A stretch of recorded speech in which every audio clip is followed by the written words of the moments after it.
Hello friends, welcome to Mahi Kitchen Tamil. நம்ம சேனல்ல இன்னைக்கு என்ன செய்ய போறோம்னு பாத்தீங்கன்னா முள்ளங்கி வறுவல் தாங்க. முள்ளங்கி பாத்தீங்கன்னா ஒரு சில பேருக்கு பிடிக்காது காரணம் என்னன்னா ஸ்மெல் பிடிக்காது.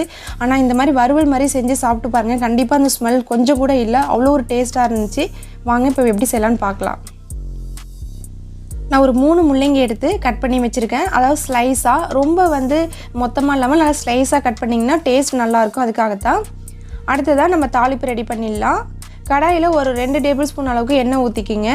எண்ணெய் நல்லா சூடானதும் கடுகு போட்டுக்கலாம். கடுகு நல்லா பொரிஞ்சு வருது. இந்த டைம்ல கருவேப்பிலை போட்டுக்கலாம். கருவேப்பிலை கொஞ்சம் கம்மியா இருந்தாலும் நான் கம்மியா சேர்த்துக்க, நீங்க கொஞ்சம் அதிகமாவே சேர்த்துக்குங்க. அடுத்ததா பச்சை மிளகாய் 1 சேர்த்திருக்கேன். அது கூடவே பெரிய வெங்காயம் 1. இதெல்லாம் சேர்த்துட்டு நல்லா ஒரு கண்ணாடி பதம் வர அளவுக்கு நல்லா வதக்கி விட்டுக்குங்க. அடுத்ததா நம்ம அந்த வறுவலுக்கு தேவையான அளவு உப்பு சேர்த்தலாம். உப்பு சேர்த்துட்டு மிக்ஸ் பண்ணி விட்டுட்டு இன்னும் கொஞ்சம் நேரம் நல்லா வதக்கி விட்டுக்கலாம். அடுத்ததா நான் கட் பண்ணி வச்சிருக்க 3 தக்காளியை இது கூட சேர்த்துக்கிறேன். தக்காளி எந்த அளவுக்கு சேர்க்குறீங்களோ அந்த அளவுக்கு இந்த வறுவல் டேஸ்ட்டாக இருக்கும். நம்ம தக்காளி விலை அதிகமாக இருக்கிறதுனால நான் 3 தக்காளி சேர்த்துருக்கேன். அடுத்ததா மஞ்சத்தூள் 1/4 டீஸ்பூன் சேர்த்துக்குங்க. அது கூடவே 1 டேபிள் ஸ்பூன் அளவுக்கு குழம்பு மிளகாத்தூள் சேர்த்துருக்கேன். குழம்பு மிளகாத்தூள் இல்லை அப்படின்னா ஒன்றும் பிரச்சனை இல்லை, நீங்கள் சாம்பார் பொடி கூட சேர்த்துக்கலாம், அதுவும் நல்லாயிருக்கும். இது மசாலா பொருள் சேர்த்ததுக்கப்புறம் நல்லா வதக்கி விட்டுக்குங்க. இப்போ நல்லா வதங்கினதுக்கப்புறம் நம்ம கட் பண்ணி வச்சுருக்க முள்ளங்கி இந்த மசாலா கூட சேர்த்துடலாம். முள்ளங்கி சேர்த்ததுக்கப்புறம் ஒரு 2 மினிட்ஸ் அந்த மசாலா கூட நல்லா வதக்கி விட்டுக்குங்க. அவ்வளோதான், நல்லா 2 மினிட்ஸ் ஆகிடுச்சு. நல்லா வதங்கிடுச்சு பாருங்கள். இந்த ஸ்டேஜில் நம்ம தண்ணி சேர்த்துக்கலாம். தண்ணி பார்த்திங்கன்னா முள்ளங்கி வேகிற அளவுக்கு ஊற்றுனீங்கன்னா போதும், ரொம்பவும் ஊற்ற வேண்டாம்.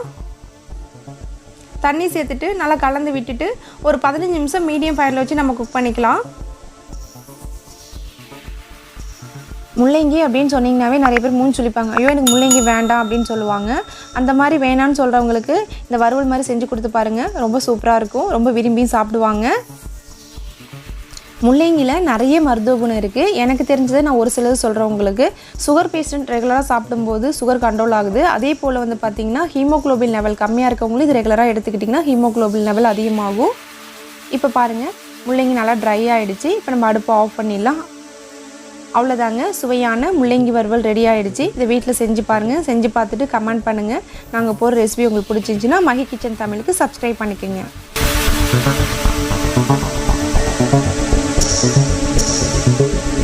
Thank you.